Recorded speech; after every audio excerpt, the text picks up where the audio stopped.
as pessoas são diferentes. As diferenças nos constituem. Isso é um fato. Mas de que maneira e por que as diferenças nos distinguem? Aí a gente já começa a falar em política. Ou seja, de que maneira, por quais razões, para quais finalidades, as diferenças são critérios de classificação social, nos termos do Quirram. As diferenciações culturais e sociais fazem parte da existência humana. Entretanto, a classificação social baseada nas diferenciações são subalternizadoras e são os critérios utilizados no controle mundial da distribuição do trabalho. Esse é o problema. Portanto, no controle da qualidade de vida e na manutenção da própria vida, equivale a dizer que a classificação social é usada para determinar quem vive e quem morre, as condições do viver e as condições do morrer. Isso é de acordo com Foucault e também com Mbembe. A morte é democrática, mas o morrer não é democrático, e nós estamos vendo isso nesse momento. Algumas pessoas morrem, outras são mortas. As que morrem se distinguem ainda pelo modo como vivem, e as que são mortas se distinguem pelo lugar e pelo modo onde e como vivem. O professor Adilson Moreira, o livro Pensando como um Negro, Ensaios de Hermenêutica Jurídica, acabou de chegar, meu livro maravilhoso, professor Adilson Moreira, ele escreveu também o Racismo Recreativo. Depois de cuidadoso estudo sobre os julgamentos e as atribuições de sentenças pelo magistrado brasileiro, considera que o elo geográfico, a racialização dos espaços sociais, é um importante critério na definição da sentença, quando o acusado é negro. E aí, é aí que eu quero chegar, nessa questão do espaço. Como é que isso é construído? Então, eu vou lá para Achille Mbembe. Vou ler aqui, que é mais fácil para mim. Mais característica ainda da potencial fusão do capitalismo e do animismo é a possibilidade muito distinta de transformação dos seres humanos em coisas animadas, em dados digitais e em códigos. Pela primeira vez na história humana, o nome negro deixa de remeter unicamente para a condição atribuída aos genes de origem africana. Durante o primeiro capitalismo, predações de toda a espécie, desapossamento da autodeterminação e, sobretudo, das duas matrizes do possível, que são o futuro e o tempo. Olha, eu estou falando do tempo o tempo todo. A este novo caráter descartável e solúvel, a sua institucionalização enquanto padrão de vida e a sua generalização ao mundo inteiro, chamamos o devir negro do mundo. E isso aqui já está acontecendo. Quando ele falou nisso, quando Achille Mbembe discutiu isso, ele não estava pensando em pandemia. Não passava pela cabeça dele, né, que a gente passaria por uma pandemia. Isso não passava nem pela cabeça dele, nem pela nossa. A Márcia Tiburi está aqui. A Márcia Tiburi está naquele livro, aqui. Está nesse livro, Ética e Pós-Verdade. Tem um artigo dela nesse livro, Ética e Pós-Verdade. Ela vai, deixa eu ver como é que está o título do capítulo dela, Pós-Verdade, Pós-Ética, uma reflexão sobre delírios, atos digitais e inveja. Ela está falando muito do discurso de ódio nas redes sociais. Esse artigo dela é maravilhoso, eu recomendo a leitura. Curtinho, a leitura boa, um texto bom de ler, vocês vão ler assim, muito rapidinho. Ela interpreta esse pressuposto aí do Mbembe com base na biopolítica do Foucault e na inessencialidade da Simone de Beauvoir, são as leituras dela anteriores, né? Considerando como inessenciais todas as pessoas subalternizadas, precarizadas, excluídas, rejeitadas e abandonadas.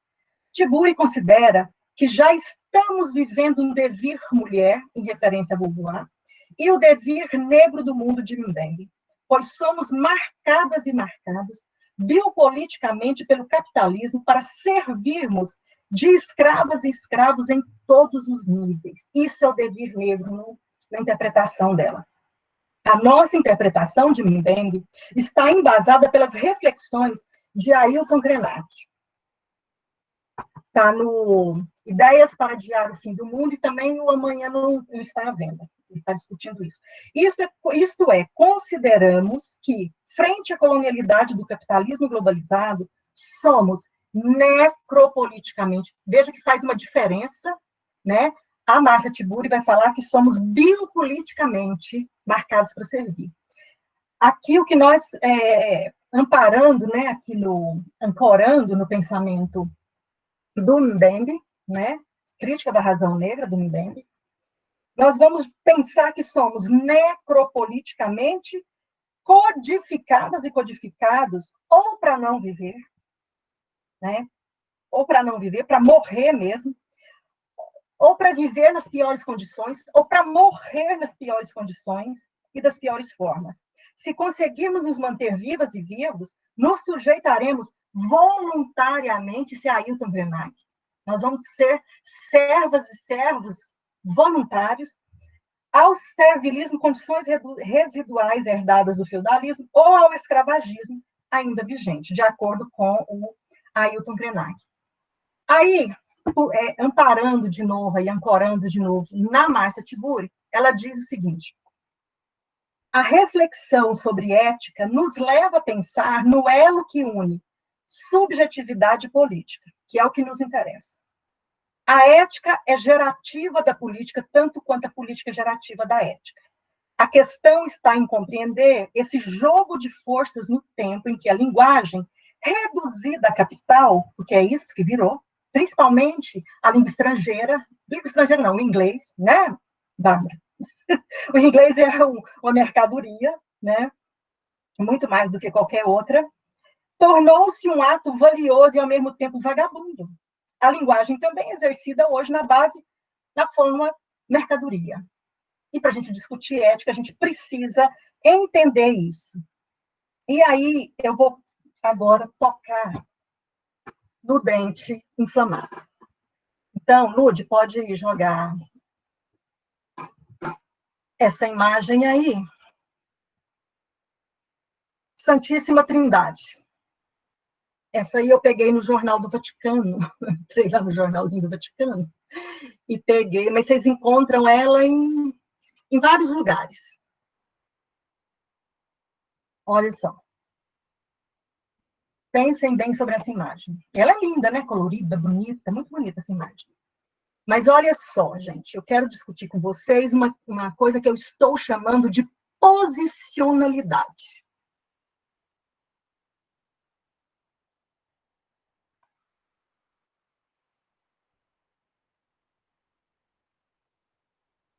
Essa posicionalidade, ela rege a nossa vida. Você tem um centro de poder que nessa imagem é ocupada por Deus. À direita de Deus está Jesus, o Filho. E à esquerda, vamos orar, Lude, pode passar, vamos orar. Agora nós vamos orar. Vou ensinar, agora eu vou ser catecista, vou ensinar para vocês o catecismo. Creio em Deus Pai Todo-Poderoso, Criador do céu e da terra, e em Jesus Cristo, seu único Filho, nosso Senhor, que foi concebido pelo poder do Espírito Santo, nasceu da Virgem Maria, padeceu sob Pôncio Pilatos, foi crucificado, morto e sepultado, desceu à mansão dos mortos. Ressuscitou o terceiro dia, subiu aos céus, está sentado à direita de Deus Pai Todo-Poderoso, de onde há de vir a julgar os vivos e os mortos. Creio no Espírito Santo, na Santa Igreja Católica, na comunhão dos santos, na remissão dos pecados, na ressurreição da carne, na vida eterna. Amém. Isso aí, gente, é definição de posição.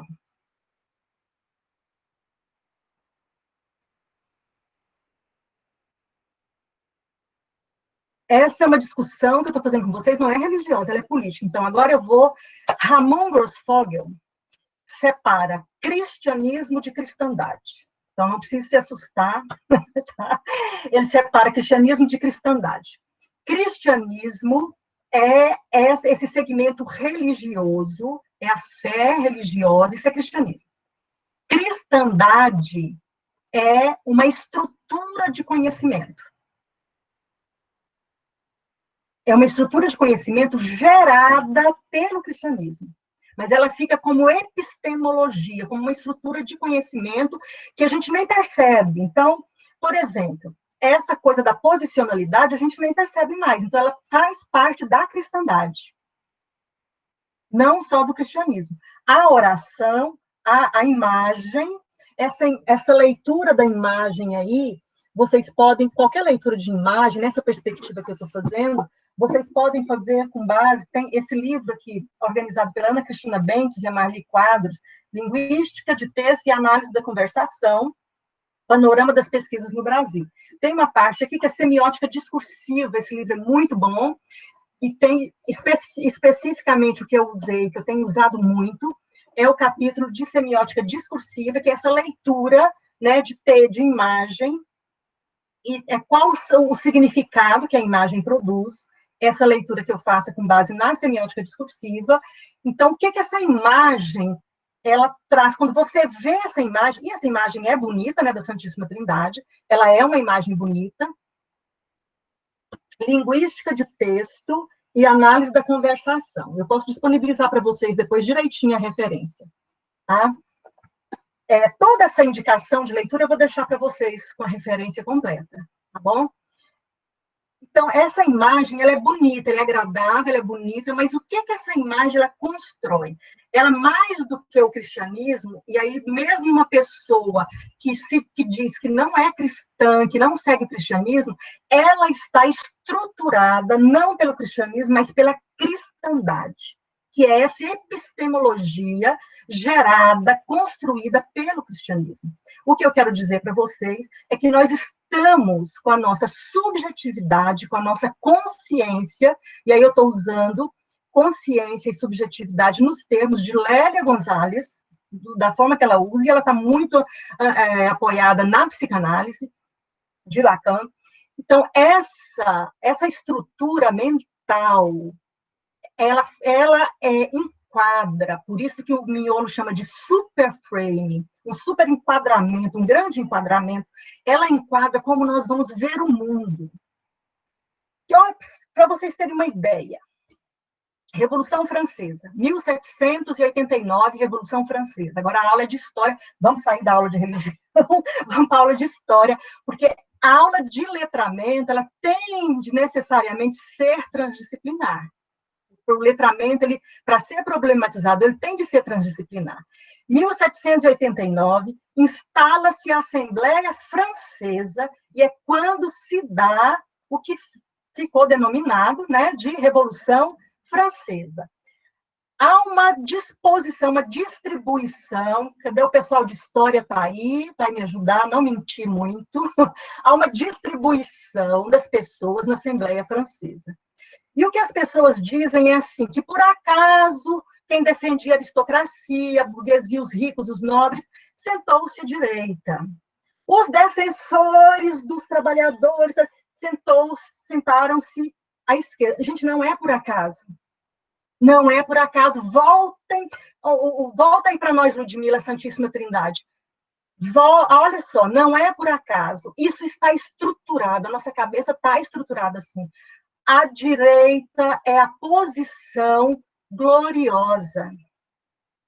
A esquerda é a posição amaldiçoada.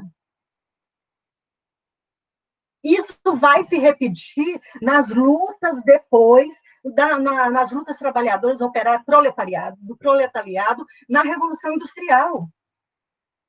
A esquerda vai se construindo simbolicamente, semioticamente, como o lugar com uma pauta e uma agenda de luta definida.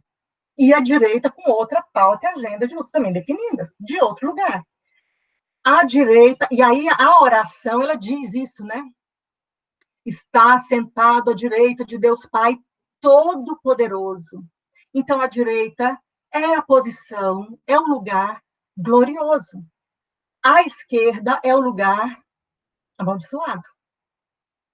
É o lugar do invisível. Ele está invisibilizado, ele não é dizível, ele não é visível, ele não é dizível. A gente não fala desse lugar.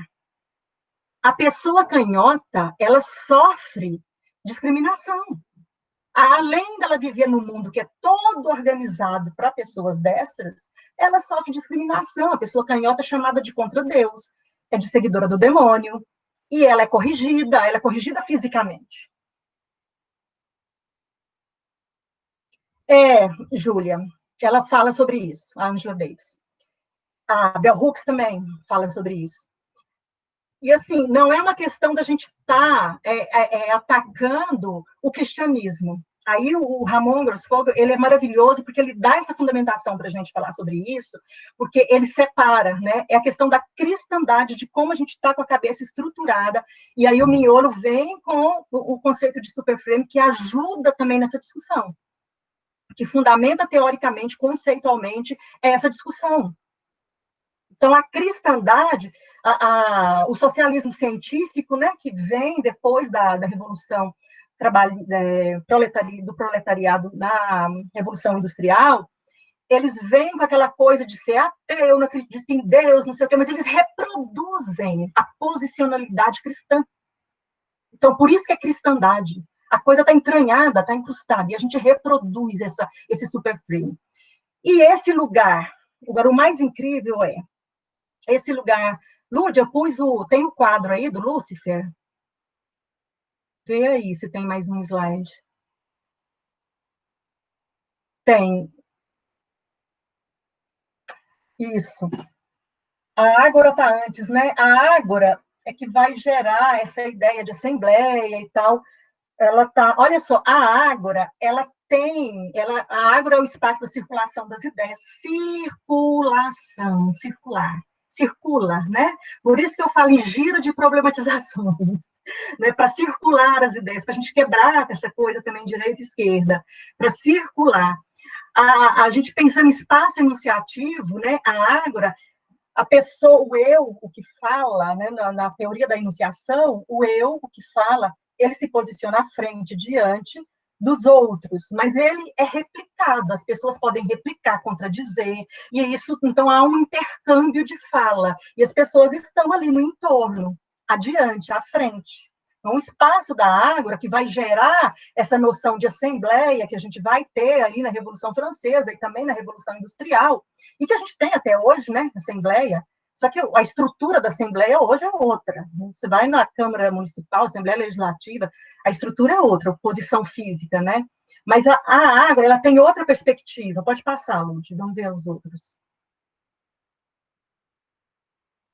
Ó, tá vendo? Ela tem outra perspectiva posicional.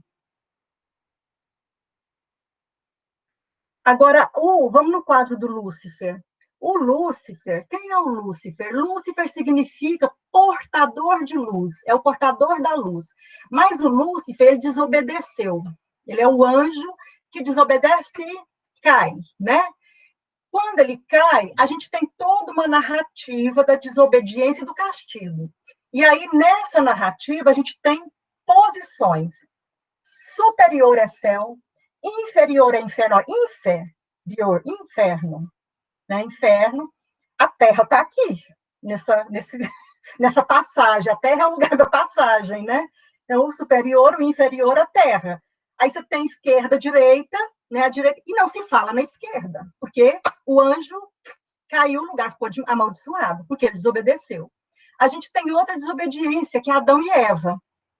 Desobedece é castigado, é expulso do paraíso. Isso aí mostra para nós uma coisa da interdição, né? Você não pode pensar, você não pode falar, você não pode ir por si. Livre-arbítrio, isso aí, desse negócio do livre-arbítrio, isso é pura balela. Porque desobedeceu, é castigado, está expulso. Ou é expulso do céu, ou é expulso do paraíso. E ser expulso é uma coisa de ficar em busca depois. Tem o paraíso perdido, tem a utopia, e tem essa coisa da busca, né? Mas, enfim, desobedeceu, é expulso. Mas o portador de luz, a luz significa conhecimento. Olha o iluminismo. Então, há muitas contradições.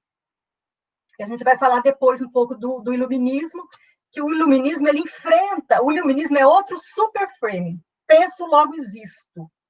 Pensar é ter luz, é a luz. Penso, logo existo. Ele é outro superframe, é o superframe que enfrenta esse superframe aí do cristianismo, a cristandade. Né? Ele vai enfrentar a cristandade, é a racionalidade que vai enfrentar a cristandade. Mas tudo, gente, é posição. E aí a gente precisa pensar nessa coisa da posição à esquerda, a demonização da posição à esquerda, a demonização de todas as pautas de luta à esquerda, de toda a agenda de luta à esquerda, porque essa discussão que a gente propõe, ela está à esquerda, ela não está à direita. Então, a gente está essa discussão que a gente começa a fazer aqui, ela está no espaço amaldiçoado, demonizado, ela é uma discussão demonizada, amaldiçoada. É isso que eu quero dizer para vocês. E aí, que é quando a gente fala é antiético, não é ético, de que ética que a gente está falando? O que é ética, de que ética que a gente está falando? Então, politizar o debate, é importante politizar o debate, mas é importante você entender de que estrutura você está falando, de que lugar dessa estrutura você está falando. Quando você se propõe a enfrentar um debate desse, você está à esquerda na estrutura, no lugar demonizado. Você vai ser demonizado também, você vai ser amaldiçoado. O discurso de ódio que a gente vê é um discurso do lugar glorioso enfrentando um lugar amaldiçoado. É o filho glorioso condenando esse monte de seguidor de Lúcifer aqui, do lugar amaldiçoado, que os desobedientes são os desobedientes. É dessa estrutura que a gente está falando. Por isso que é difícil. É por isso que é difícil. É uma cristandade, mas que ela traz toda a veleidade do cristianismo. A verdade, né? A verdade, o caminho, a verdade. Eu sou o caminho, a verdade. Ninguém vai ao Pai senão por mim. Nós não queremos intermediação, nós queremos falar. Né? Nós não queremos intermediação. E aí não pode. Quando nós queremos intermediação, nós estamos querendo ser a luz, a própria luz. Nós estamos querendo ser o portador de luz. E aí nós temos de ser combatidos, né? Que aí essa fala ela é amaldiçoada. Então, essa fala politizada, que clama por uma democracia, por uma ética, por uma partilha, ela é amaldiçoada. Então, quando eu digo assim, eu vou mexer no dente sem anestesia, é porque é mexer numa coisa que é uma verdade, que é a verdade sagrada, é mexer no sagrado, né? É uma verdade sagrada. Quando essas pessoas, elas queimam um terreiro, ela chega num terreiro, ela queima, e ela diz que está queimando um terreiro, ela bate numa mãe de santo, e diz que está fazendo isso em nome de Deus, essa pessoa acredita realmente nisso. Ela acredita que ela está do lado direito da estrutura. Está do lado direito, ela é direita, ela é uma pessoa direita. Entende o sentido disso? Ela é uma pessoa direita. Ela está fazendo o que é certo. É isso, essa nossa luta é essa, não é outra, não se iludam, não é outra. É uma luta contra o que todo mundo acha que é certo, correto, que é verdade. Que é estar do lado direito do Pai. São os seguidores de Jesus, entende? E condenando os seguidores de Lúcifer. E isso é uma coisa, assim, difícil de discutir. Como é que a gente discutir com uma ética, qual ética? A ética cristã?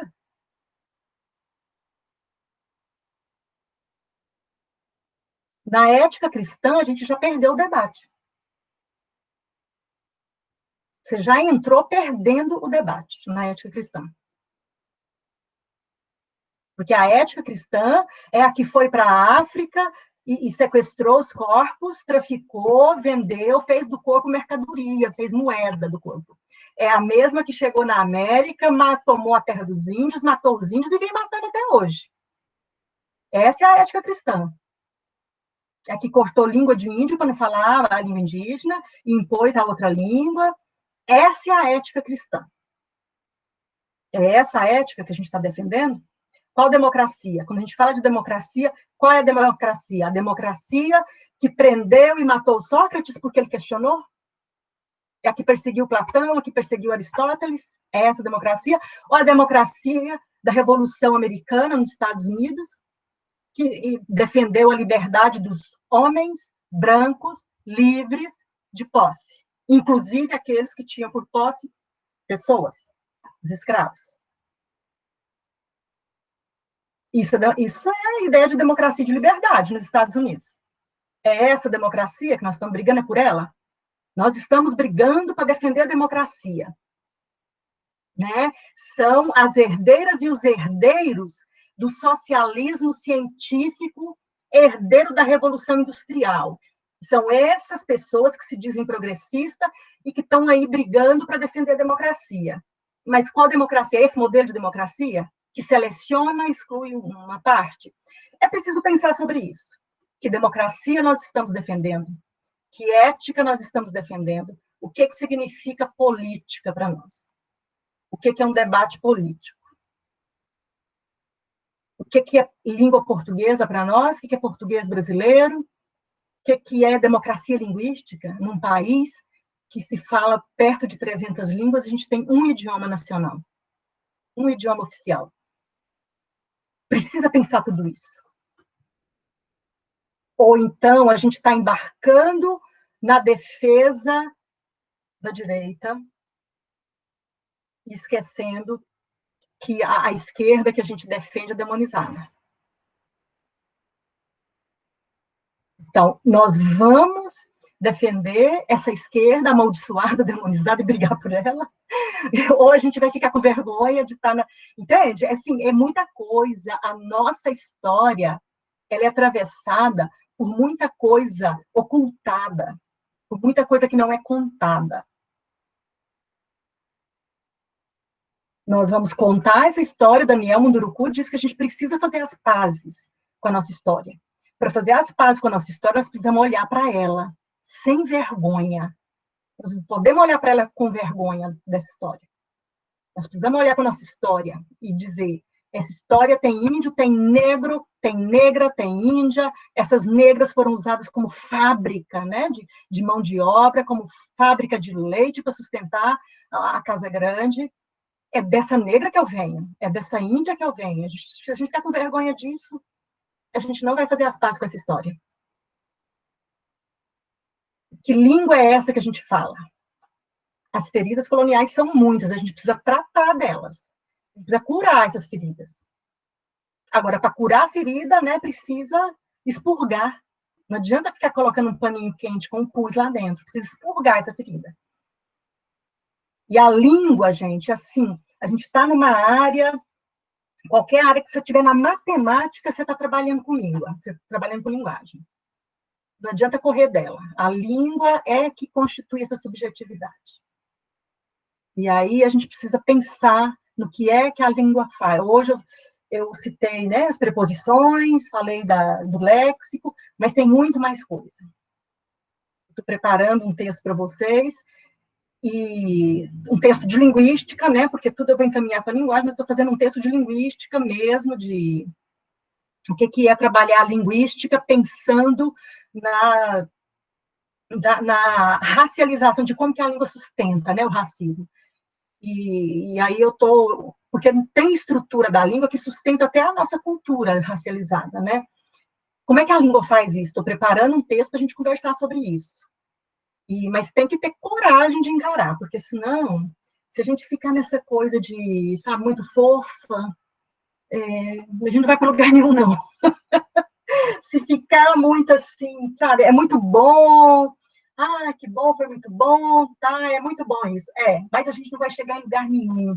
E eu tenho esperança que esse país ainda, eu só estou aqui porque eu tenho esperança que esse país ainda mude.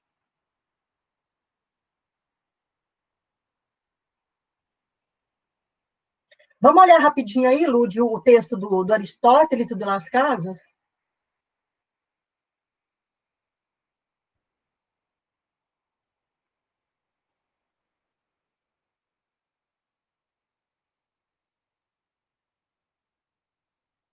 Olha o que o Aristóteles fala, que está aqui entre a gente. A natureza, como a entendemos, nada faz sem um propósito. E ela dotou somente o homem entre todos os animais com o poder da fala.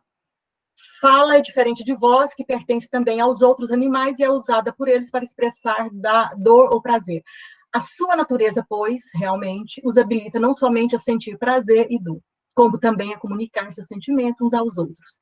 Falar, por outro lado, serve para indicar o que é útil e o que é prejudicial, E da mesma forma, o que é justo e o que é injusto. Mas a principal diferença entre o homem e os outros animais é que somente o humano possui percepção sobre o que é bom e o que é ruim. O justo e o injusto. É o compartilhamento. Deixa eu botar alguém aqui dentro. É o compartilhamento de uma visão comum sobre essas questões que formam a família e o Estado. Então, só a fala humana.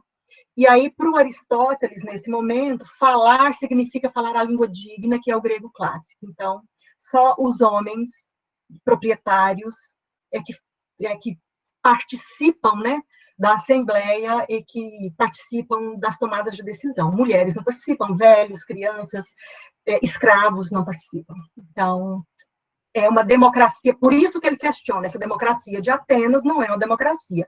Ele é perseguido e exilado, ele tem que sair de Atenas para não ser preso, né? Platão sai para não ser preso, o Sócrates não sai, é preso, julgado, condenado e executado, ele é morto.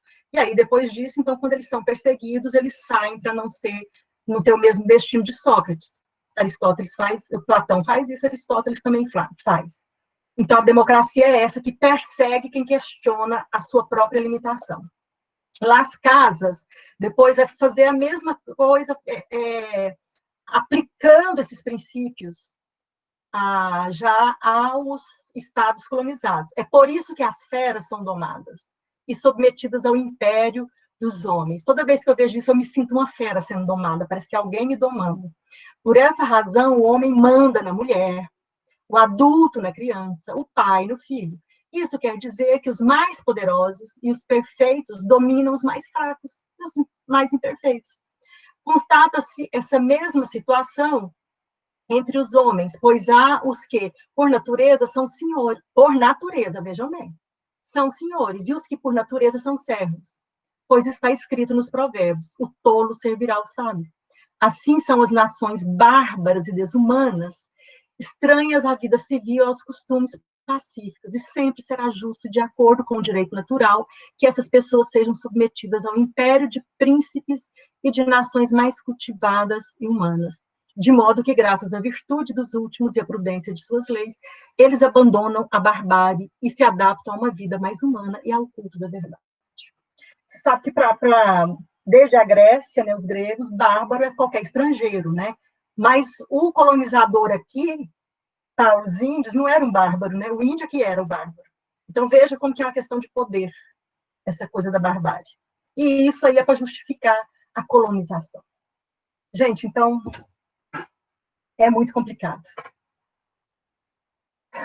A definição de cosmolinguística, Bárbara, eu posso passar aquele texto, né? Eu tenho um texto de sociolinguística que tem a definição de cosmolinguística, eu posso disponibilizar para vocês o texto com essa definição de cosmolinguística, que é uma treta nossa, né? Eu posso passar esse texto para vocês. Então, é isso, gente. Eu espero que vocês tenham entendido a ideia da posicionalidade, né? Como é que nós lidamos com essa posicionalidade, e aí quem em determinada posição pode falar, quem em determinada posição não pode falar, e se desobedecer, é castigado. A gente está com isso, está lidando com isso, e isso rege o que nós entendemos, infelizmente rege o que nós entendemos por política, por ética, e essa justificativa do Las Casas, ela é reconfigurada, né, na linguagem, mas ela está aí, ela rege ainda a nossa sociedade, infelizmente. E nós precisamos lutar para reconfigurar isso em outros termos, né? Para que pessoas negras, quilombolas, indígenas, ciganas, todo mundo tenha direito de participar das tomadas de decisão. Né? Porque nós estamos aí ainda, os latifundiários, os fazendeiros, os empresários, é que ainda tomam as decisões, e aí eles tomam as decisões que são melhores para eles e não para nós, que ficamos aqui embaixo. Você vê naquela imagem da Santíssima Trindade, não tem mulher, né? A coisa vem de longe. O Quijano diz que a opressão, o critério mais antigo de opressão é o gênero. Depois é que entra a raça. A Maria Lugones, ela faz uma leitura do Quijano e diz Gênero e raça não são derivados da colonização, são estruturantes, é pela opressão de gênero e raça que o colonialismo deu tão certo do jeito que deu, infelizmente. E conseguiram, né, oprimir o gênero e a raça, dominar pelo gênero e a raça. Então, a gente precisa construir, gente, um mundo melhor já chega, né? Esse povo já enriqueceu demais, já ganhou demais. O capitalismo é banhado em sangue, tá? Todo capital, todo rico tem o seu dinheiro banhado em sangue indígena, em sangue negro, já chega. E é pela linguagem, é o modo, não é o modo de falar só, mas o modo de pensar, de se posicionar no mundo.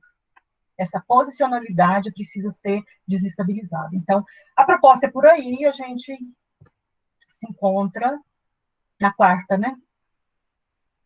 A gente se encontra na quarta-feira. Ok? Obrigada. Beijinho, fiquem bem, se cuidem. Boa noite, tchau. Fala só um pouquinho pra gente. É para o filme fazer alguma anotação? Obrigada, Tânia.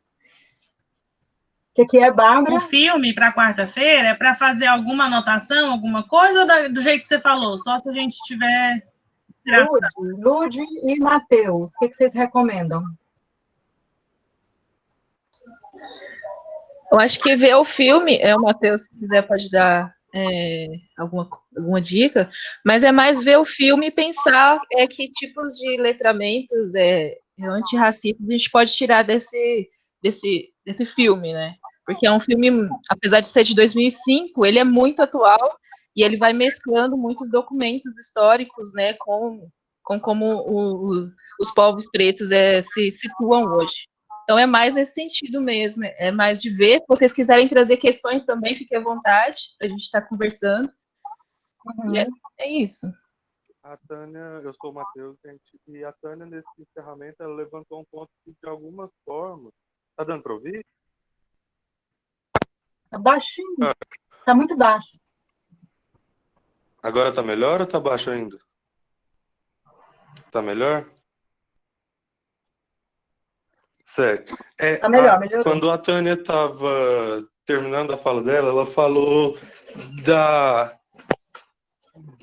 democracia de Atenas, e eu achei que esse ponto foi um gancho muito bom para a discussão que eu vou procurar trazer também na semana que vem, que é do liberalismo no Brasil. Porque a tradição do liberalismo do Brasil é uma tradição muito confusa e dual, assim, porque a gente foi liberal ao mesmo tempo que a gente foi escravista, né? Enfim, era só para falar dessa... que a gente vai falar disso mesmo semana que vem, né? Era só para pensar esse gancho em relação ao filme também, porque o liberalismo, o filme também trata das questões do liberalismo, e é para quem que isso serve, para quem que serve todas as doações que as empresas fazem, essas benfeitorias, são benfeitorias para os outros ou para as próprias empresas, assim? Enfim, é só isso mesmo. Beleza. E aí uma coisa que eu fiquei pensando também, enquanto a professora estava falando, é que a gente tem que, através desse filme, eu acho que vai dar um gancho bem legal também, da gente pensar qual que é a relação do capitalismo com o corpo preto, né, com todo esse histórico da escravização. Eu acho que vai ser um ponto bem importante, também para a gente pensar se tem como realmente ter uma democracia com essa estrutura, esse sistema capitalista, dentro desse sistema capitalista. Eu acho que Sim. A gente vai conversar bastante sobre isso no próximo encontro. Sim. Eu acho muito complicado, democracia com capital, a não ser que seja esse modelo de democracia aí, né? De Atenas ou mesmo dos Estados Unidos, né? No pós-independência. Aí dá, mas é uma democracia que já... Não, o povo, o Sócrates, Platão, Aristóteles questionaram essa democracia. Então, que democracia é essa? São coisas para a gente pensar, né? E nada mudou, né? A gente fica pensando que o Brasil não mudou da década de 80 para cá. Quando você vai cavucar a história, você vê que não mudou, foi do início dessa história. Então, Desde os filósofos ótimo, gregos lá, já a coisa não muda, como é que faz? ótimo, Bárbara, porque quando eu falo para vocês, o passado está aqui, eu quero que vocês pensem nisso. O passado está aqui, gente. Essa coisa de presente, passado e futuro, isso é só conjugação verbal. Só. É só para fazer prova de concurso. Mais nada. O passado está aqui. Tá? Então, por isso que eu comecei com o Araguaia, com as 3 nomeações do Araguaia. Essa luta de nomeação do Araguaia, ela é a luta colonial, quer dizer, o passado está aí, ó. E a gente vê isso em outras coisas também. Vocês podem, começa a reparar, viu, Humberto? Olha lá, você está aí perto do Quilombo, começa a ver no Quilombo questão de nomeação, porque a nomeação é que mais denuncia isso. Porque o poder chega e renomeia as coisas. Né? Goiás, o estado de Goiás, Goiás é um nome tupi, esse território não é tupi. Né? O Anhanguera chegou e deu o nome. Com ordem de quem? Que deu esse nome, né, de Goiás aqui. Quem deixou? Ele perguntou para ele, fez uma assembleia para perguntar? Ele fez plebiscito? Não fez, né? Então a gente tem que pensar nisso, né? As meninas aí depois contar para nós a história do Ceará, também da nomeação do Ceará, né? Bahia, sei lá. Aí, ó, minha cidade, Ituiutaba, pois é. Gente, não dá, gente. Qual que era o nome, será, de Ituiutaba? Quem era o povo que estava lá? Mataram o povo, deram outro nome. Eu já estou desse jeito, mataram o povo para dar outro nome. Então, a gente precisa pensar nisso, são histórias maravilhosas que a gente vê, sabe?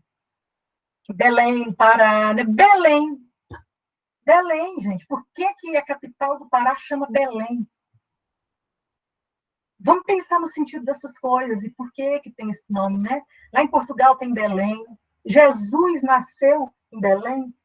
Eu sempre achei que Jesus tinha nascido aqui no Brasil. Professora. Oi, fala, Vanessa. Só para lhe responder que já dá pano para a gente conversar. Belém foi fundada no período que o colonizador chega e está celebrando o seu Natal. Então, ela é batizada de Santa Maria de Belém do Grão-Pará. Em homenagem a esse momento festivo dessa religião, né? E o forte que a segura militarmente é Forte do Presépio também. Uhum. Então, o território que são de tantos povos indígenas passa a ser um território português e trazer essa representatividade da sua religião. A principal rua, a primeira rua de Belém, as igrejas no entorno, a catedral está, quando você vem do Atlântico e entra aqui na Baía do Guajará, você já enxerga as torres da Catedral de Belém, de Santa Maria de Belém, e logo em seguida, ali na frente dela, também já estão as torres do Museu de Arte Sacra, né, que é onde os padres ficavam, e tem todo um genocídio da população indígena das margens aqui, do que se forma a Baía do Guajará, colocando fortes e estabelecendo igrejas. A cruz aqui nos acompanha a partir de 1616. Pois é, olha só. Onde tem cruz, Vanessa, teve índio morto a rodo. Essa é uma regra, viu, gente? Onde tem cruz, a rodo. Eu me recordo de num congresso em Parintins, o Grenar falar isso, né? Onde tem cruz, tem sangue de índio a rodo. É uma memória que ficou muito marcada em mim, assim. Uhum. Certeza, você pode ver lá que matou tudo. Gente, isso aqui era só índio, cadê os índios, né? 4% da população hoje. Então, mataram. Teve morte por contaminação também, né? Teve virose, teve só, assim, contaminação provocada, né? A varíola foi provocada. Teve isso também, mas teve exterminação mesmo, assassinato mesmo. É um povo, agora eles estão defendendo o protagonismo, né, dos portugueses no tráfico atlântico.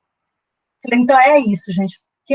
Vocês, quem é branco nessa terra é descendente de grandes comerciantes de escravos. Grandes comerciantes, foram grandes comerciantes de corpos feitos de mercadorias. Porque é isso.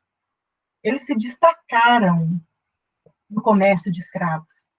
Então, são grandes comerciantes, né? Se são grandes comerciantes de corpos, foram grandes traficantes, né? Foram grandes sequestradores. É isso que eu estou falando que a gente tem que encarar, entendeu? Se você quer encarar a sua história, você tem que encarar isso também. Não é só o povo negro, o povo indígena encarar a sua dor, não. O povo branco também tem a sua dor para encarar. Precisa descortinar isso aí, sabe? Encarar essa dor também. Quem era esse povo? Não é só a linhagem, né, da nobreza. A nossa história é tão esquisita, gente, que olha só.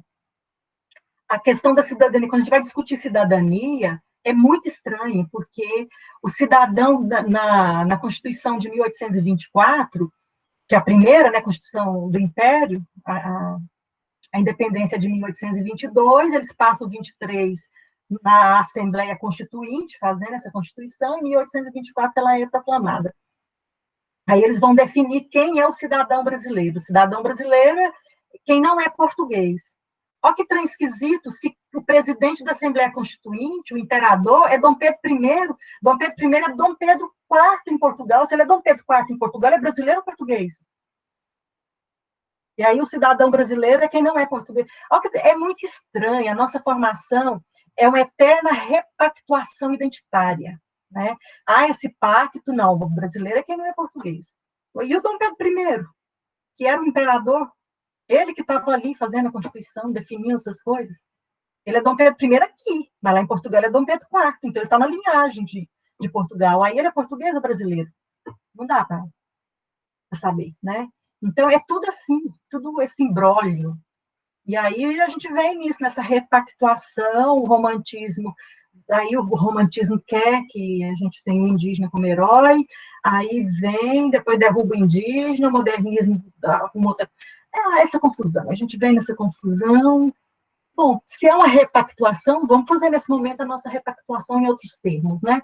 O fato é que essa coisa que o BM fala de o devir negro do mundo, é que todo mundo, qualquer pessoa vai ter o seu dia de negro, de ser tratado como o negro sempre foi. Então, a gente precisa somar as forças e entrar nessa luta para brigar, para frear esse capitalismo neoliberal, globalizado que está aí, ou então nós vamos todo mundo junto, brigando, preto brigando com branco, com índio, e empurrá-lo junto. Brigando ou não, a gente vai estar junto e empurrá-lo. Ou a gente briga com o poder e desestrutura o poder, ou a gente vai empurrá-lo junto, enfraquecido, entende? Agora, eu acho que a questão é outra. Eu acho que é muito importante a gente discutir essa repactuação identitária que você traz para a gente, Tânia, porque é o que a gente, principalmente aqui em Goiás, é uma das coisas que ficam mais fortes, né? Porque aqui você não tem, assim, não tem um branco que seja lido como um corpo branco em outros lugares, mas ele se agarra em qualquer resquício que tem ali para poder tirar alguma vantagem em cima do outro, se esquecendo que essa vantagem que você está tirando, você também está sendo vítima dela, como essa luta que está agora para poder, eu quero voltar, quero abrir a 44, eu quero, sabe, eu quero morrer na 44. Motoboy, querendo voltar para entregar, porque senão tal. E eles não estão vendo que eles estão defendendo interesses de pessoas muito maiores que eles. né? E aí isso a gente acaba cada um subindo um pouquinho em cima do outro e ninguém está mais alto que nada, está todo mundo sendo achatado ao mesmo tempo. Então, enquanto a gente não se entender, não se redefinir, não se apropriar dessa história, eu acho que a gente não vai conseguir construir uma narrativa melhor para levar adiante, sabe? Eu fico muito descrente com isso. Fica descrente, não, fique crente. Crente é outra palavra, né? Que a gente tem que ressignificar.